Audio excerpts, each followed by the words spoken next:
إن الحمد لله نحمده ونستعينه ونستغفره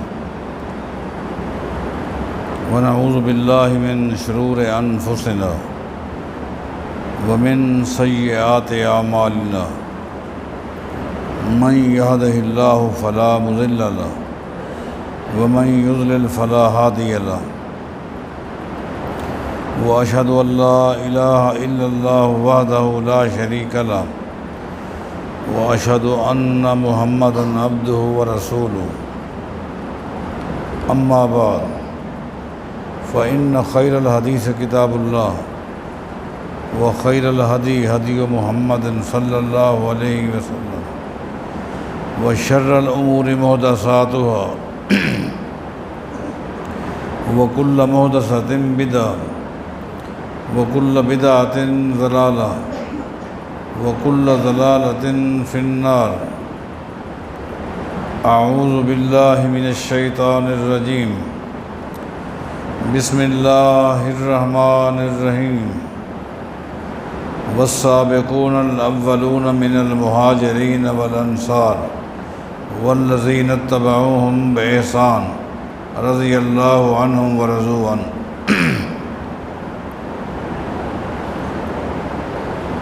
مسلمانوں کے چوتھے خلیفہ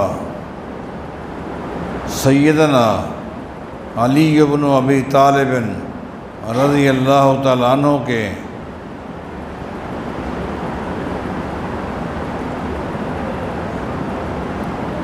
مبارک سیرت کے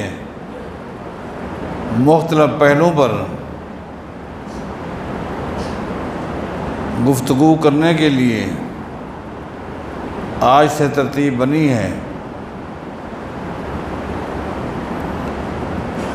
دعا کریں کہ اللہ تعالی ہم سب کو صحابہ کرام بالخصوص خلفائے راشدین کے نقش قدم پر چلنے کی توفیق عطا فرمائے۔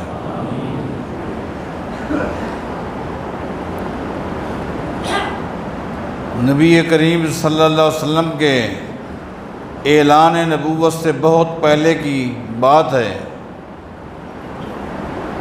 کہ ایک دن رسول اکرم صلی اللہ علیہ وسلم اپنے چچا عباس رضی اللہ تعالیٰ عنہ کے گھر تشریف لے گئے اور جا کر کہا ان اخاک ابا طالب کثیر العیال، اے چچا آپ کے بھائی ابو طالب جو میرے چچا لگتے ہیں سب سے لمبی برادری، سب سے لمبی فیملی اسی کی ہے اور سب سے زیادہ معاشی حوالے سے مسائل کا وہ شکار ہے۔ ہمارا حق بنتا ہے کہ ان کا بوجھ ہم ہلکا کریں۔ سیدنا عباس نے سر اٹھایا،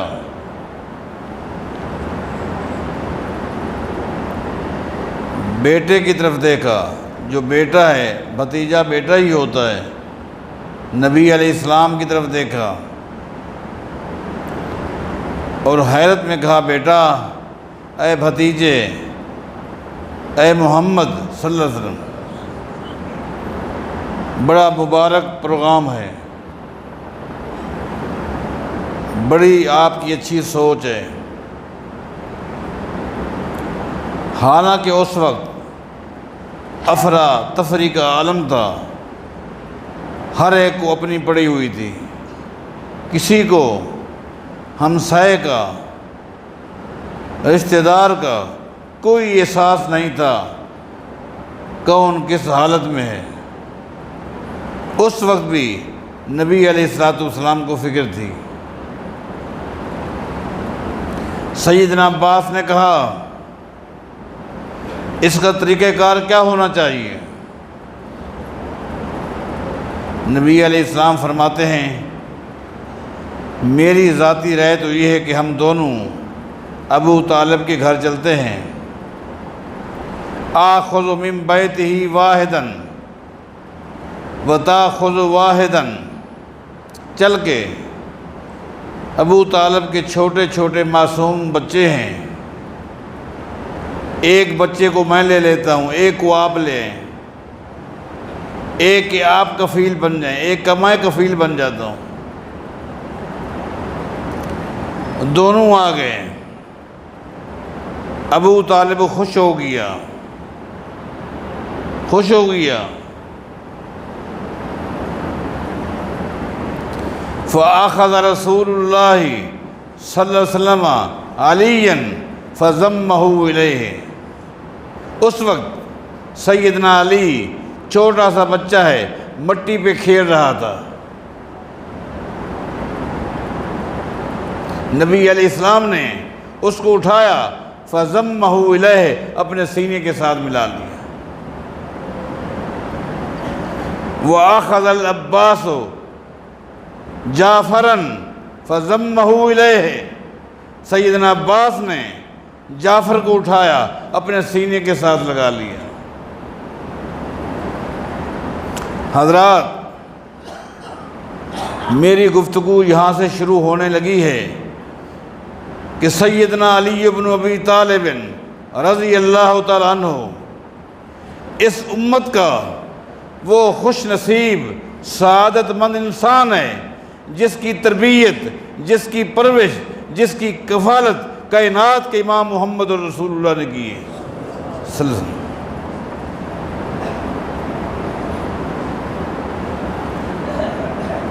جو خاتم النبیین کی گود میں پلا، یہ کون ہے؟ سیدنا علی بن ابی طالب رضی اللہ عنہ۔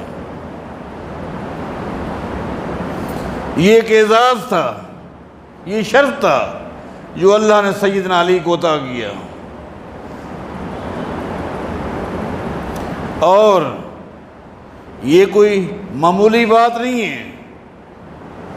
دور جاہلیت میں جزیرہ عرب کے اندر بے انتہا قسم کی برائیاں تھیں، شرک کی بیماری تھی، حلال و حرام کا تمیز نہیں تھا، قتل و غاریت، بربریت، شراب، زنا۔ لیکن سیدنا علی نے جس گود میں پرورش پائی، وہ گود معصوم عن الخطا تھی۔ اس گود میں رہ کر اللہ کی رحمت سے سیدنا علی بھی گناہوں سے محفوظ رہے، دور جاہلیت کے اندر بھی گناہوں سے محفوظ رہے۔ یہ کون ہے؟ سیدنا علی بن ابی طالب رضی اللہ تعالیٰ عنہ، مسلمانوں کے چوتھے خلیفہ ہیں۔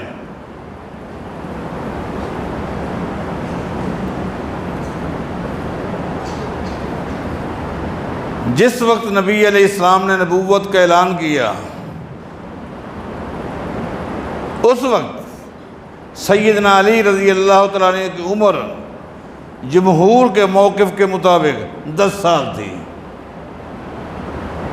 10 سال تھی۔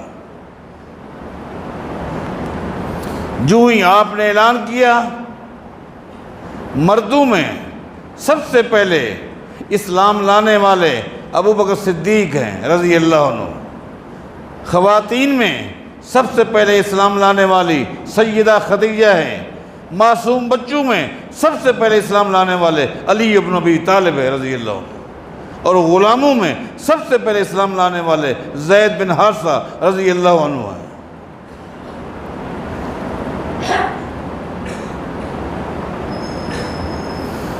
سیدنا علی فرمایا کرتے تھے رضی اللہ عنہ، لوگو، میں وہ خوش نصیب انسان ہوں جس نے سب سے قریب پیغمبر کے ساتھ بیٹھ کر وحی کو نازل ہوتے ہوئے دیکھا۔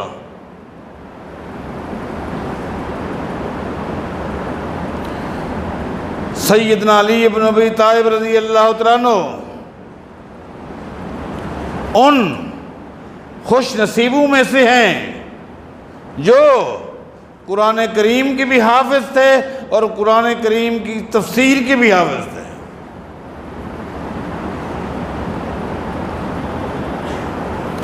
آپ کو معلوم ہے،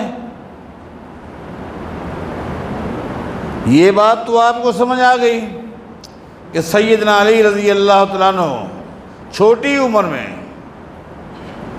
قرآن کریم کے حافظ تھے، قرآن کریم کی تفسیر کے بھی حافظ تھے۔ تفسیر کسے کہتے ہیں؟ وہ تفسیر کیا ہے؟ جی ہاں، سیدنا علی رضی اللہ تعالیٰ عنہ کا موقف تھا قرآن کریم کی صرف ایک ہی تفسیر ہے کہ جس طرح قرآن غلطی سے پاک ہے وہ تفسیر بھی غلطی سے پاک ہے، اور وہ اس کا نام حدیث مصطفیٰ ہے صلی اللہ علیہ وسلم۔ کسی امتی کی رائے کو، کسی خلیفے کی رائے کو، اپنی رائے کو حجت نہیں مانتے تھے۔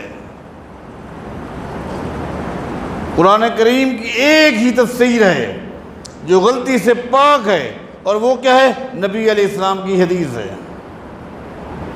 اس لیے فرمایا کرتے تھے لوگو سلونی عن کتاب اللہ، یہ الفاظ سیدنا علی کے ہیں رضی اللہ عنہ، سلونی عن کتاب اللہ، لوگو قرآن کریم کی تفسیر کے بارے جو بھی مجھ سے سوال کرنا چاہو کر سکتے ہو۔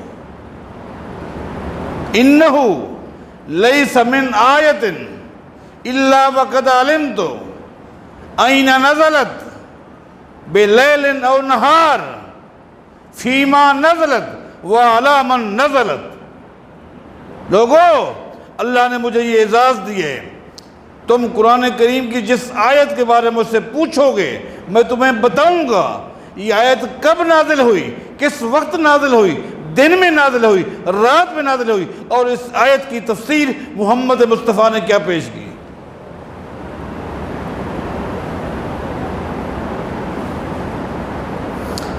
اور یہی تھا، عملاً بھی ہم نے یہی دیکھا، جب بھی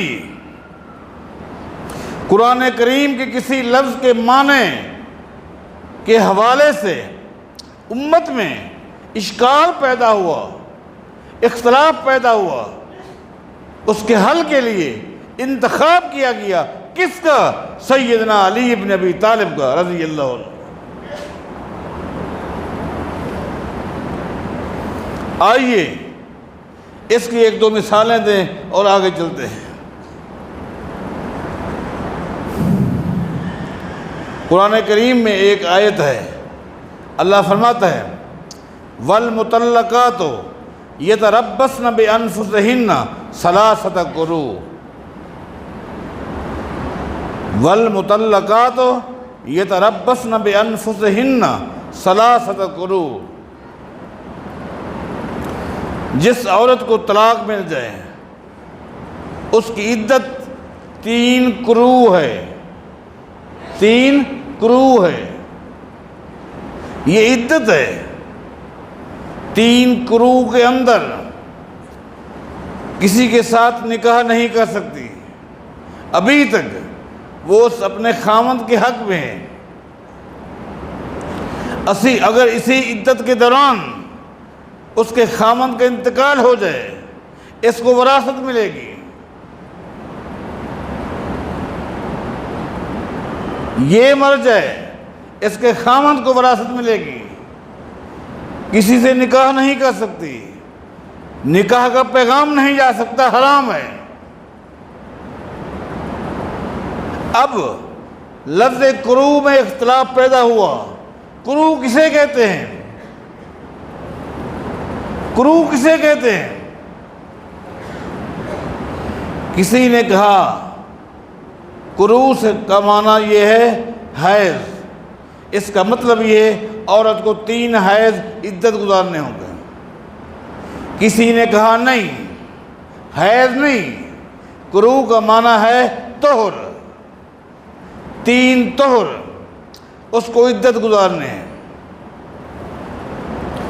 یہ کوئی اختلاف معمولی نہیں تھا،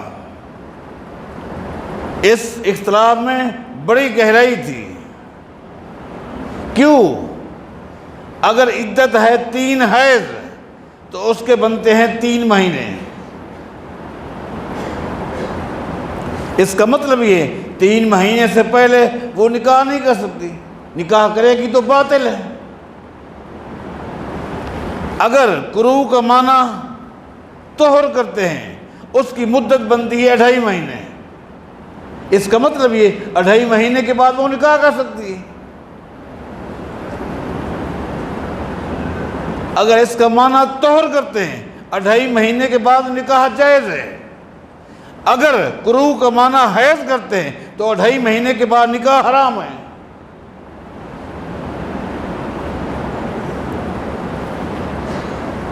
اس اختلاف کے حل کے لیے کس کا انتخاب کیا گیا؟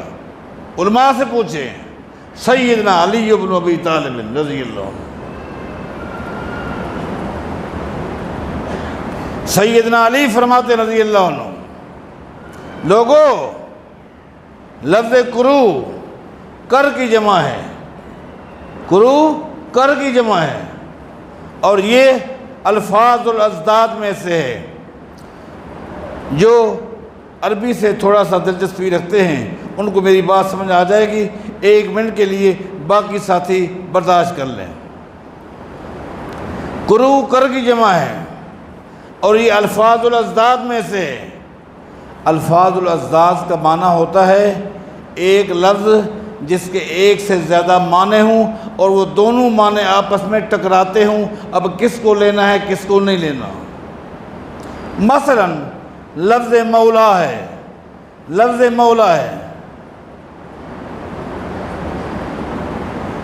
جو شخص کسی غلام کو آزاد کرتا ہے، آزاد کرنے والے کو عربی میں مولا کہتے ہیں، اور جس غلام کو آزاد کیا جائے اس کو بھی عربی میں مولا کہتے ہیں۔ الٹ ہے، آزاد کرنے والا بھی مولا، جس کو آزاد کیا گیا وہ بھی مولا۔ اب یہ کون بتائے گا کہ یہاں مولا آزاد ہونے والے کے لیے ہے یا آزاد کرنے والے کے لیے؟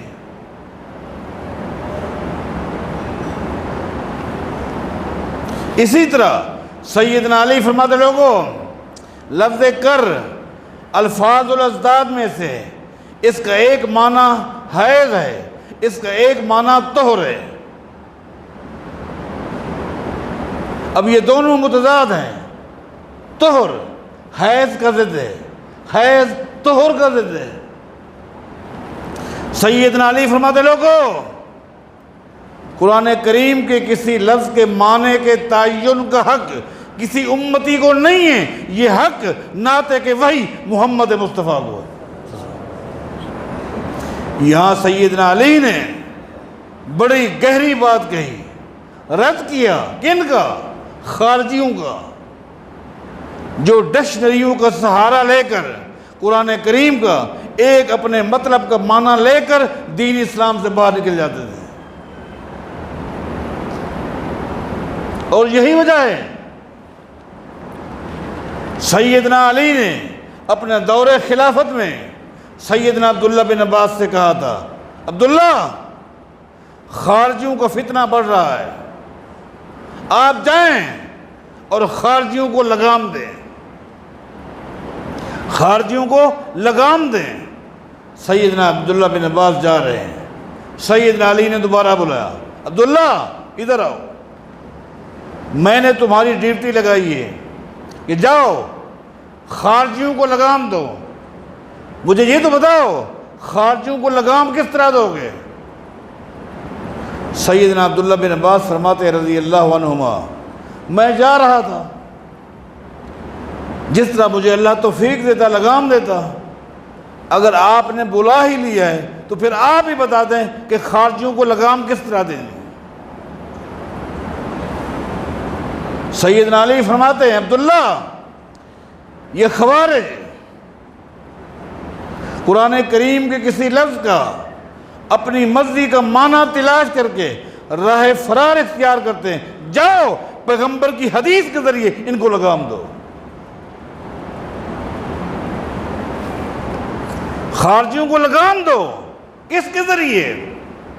اپنی رائے کے ذریعے نہیں، پیغمبر کی حدیث کے ذریعے۔ آج بھی جو لوگ ڈکشنریوں کا سہارا لے کر راہ فرار اختیار کرتے ہیں، ان کو لگام کا ایک ہی طریقہ ہے، جو طریقہ سیدنا علی نے بتایا کہ حدیث کے ذریعے اس کو لگام دی جائے گی۔ سیدنا علی فرماتے لوگوں، کرو کر کی جمع ہے، کرو کر کی جمع ہے، اور کر کا ایک معنی طہر بھی ہے اور کر کا ایک معنی حیض بھی ہے۔ لوگوں میں تمہیں بتاتا ہوں، کائنات کے امام محمد الرسول اللہ صلی اللہ علیہ وسلم نے کر کا معنی کیا لیا ہے، واقعہ بیان کیا، اور آخر میں کہا نبی علیہ الصلوۃ والسلام نے کر کا معنی حیض لیا ہے، طہر نہیں لیا، لہذا ہم حیض ہی لیں گے۔ سب نے اتفاق کر لیا۔ یہاں رک کر مقلدین سے اپنی ایک تکلیف کا اظہار کر رہا ہوں۔ سیدنا علی نے حدیث بیان کر لی، بات واضح ہو گئی کہ نبی علیہ الصلوۃ والسلام نے کر کا معنی طہر کیا ہے، عورت کو 3 حیض عدت کے گزارنے ہوں گے، بات واضح ہو گئی۔ اب اتفاق ہے امام شافعی رحمہ اللہ کو یہ حدیث نہ ملی، ان تک یہ حدیث نہ پہنچی، انہوں نے لغت کا اعتبار کرتے ہوئے کر کا معنی حیض کی بجائے طہر کر دیا۔ وہ تو معذور تھے، انہوں نے فتویٰ دے دیا، کیوں؟ ان کے پاس حدیث نہیں تھی۔ لیکن دکھ ان شافعیوں پر ہے جن کو آج تک یہ حدیث سنائی جاتی ہے کہ نبی علیہ السلام کی یہ واضح حدیث ہے، کر کا معنی حیض ہے، لیکن آج تک وہ یہی کہتے آ رہے ہیں کہ تم سے بڑا عالم امام شافعی تھا، تم سے زیادہ اس کے پاس علم تھا۔ ان کے پاس زیادہ علم تھا۔ اگر انہوں نے کر کا معنی طہر کیا ہے، حیض نہیں کیا، تو صحیح کیا ہے، ہم حدیث کو چھوڑ سکتے ہیں، امام شافعی کی بات کو نہیں چھوڑ سکتے۔ آج تک ہمیں دکھ ہے اس مسئلے میں، طہر کے اس مسئلے میں شافعیوں کا عمل بھی غلط ہے، عقیدہ بھی غلط ہے۔ اس مسئلے میں حنفیوں سے ہمیں شکایت ہے، اور وجہ ہے ان کا عمل صحیح ہے، عقیدہ غلط ہے۔ حنفی کر کا معنی حیض کرتے ہیں جیسا کہ حدیث میں ہے، لیکن کہتے کیا ہیں؟ کہتے یہ ہیں کہ ہم کر کا معنی حیض اس لیے کرتے ہیں، امام ابو حنیفہ نے اس کا معنی یہی بتایا ہے۔ کاش امام ابو حنیفہ کے بجائے حوالہ دیتے محمد مصطفیٰ کی حدیث کا۔ عمل صحیح ہے، عقیدہ غلط ہے۔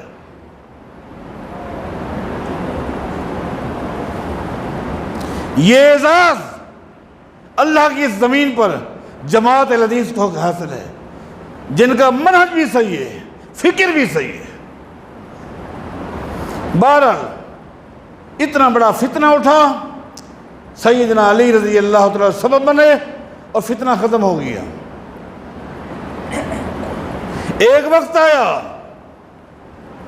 مسئلہ اٹھا کوفے کے اندر کہ قرآن کریم میں اللہ فرماتا ہے حافظوا علی الصلوات والصلاۃ الوسطی وقوموا للہ قانتین۔ لوگو نمازوں کی حفاظت فرماؤ، خاص طور پر صلاۃ وسطیٰ کی۔ حافظوا علی الصلوات والصلاۃ الوسطی، لوگو نمازوں کی حفاظت فرماؤ، خاص طور پر صلاۃ وسطیٰ کی۔ صلاۃ وسطیٰ کسے کہتے ہیں؟ اختلاف کھڑا ہو گیا۔ کسی نے کہا نمازیں 5 ہیں، درمیان کی جو نماز ہوگی وہ صلاۃ وسطیٰ ہوگی۔ اچھا ٹھیک ہے، درمیان میں کیسے؟ کسی نے کہا اگر دن کی نمازوں سے شروع کرتے ہیں تو پہلی نماز ظہر ہے، دوسری نماز عصر ہے، لہذا صلاۃ وسطیٰ مغرب ہے۔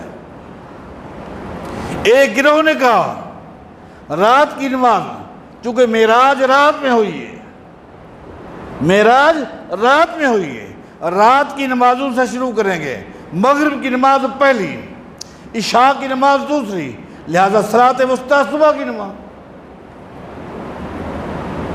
کسی نے کہا صبح کی نماز پہلی ہے، ظہر کی دوسری ہے، عصر کی صلاۃ الوسطیٰ ہے۔ اختلاف طول پکڑ گیا۔ آخرکار یہ مسئلہ آیا کس کے پاس؟ سیدنا علی بن ابی طالب رضی اللہ عنہ۔ کیا آپ بتائیں صلاۃ الوسطیٰ کیا ہے؟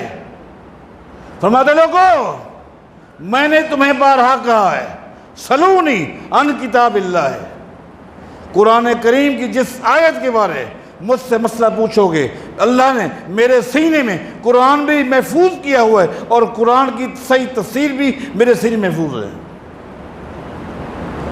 نبی علیہ السلام نے صلاۃ الوسطیٰ کا معنی کیا ہے؟ آؤ میں تمہیں بتاتا ہوں۔ فرماتے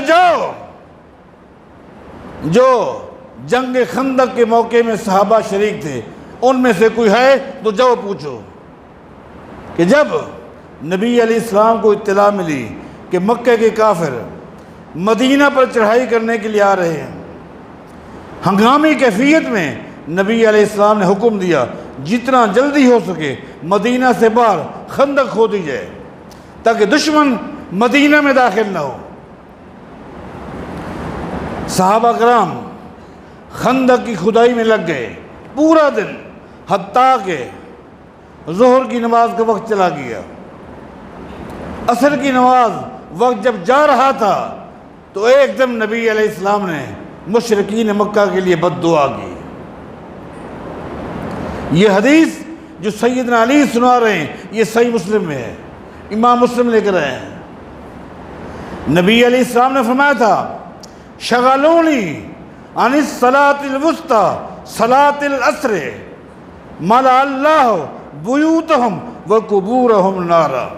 اے اللہ ان کافروں کے گھروں کو بھی، ان کی قبروں کو بھی جہنم کا گڑھا بنا دے جن خبیثوں کی وجہ سے صورتحال یہاں تک پہنچ گئی ہے کہ ہماری صلاۃ الوسطیٰ یعنی عصر کی نماز بھی جا رہی ہے۔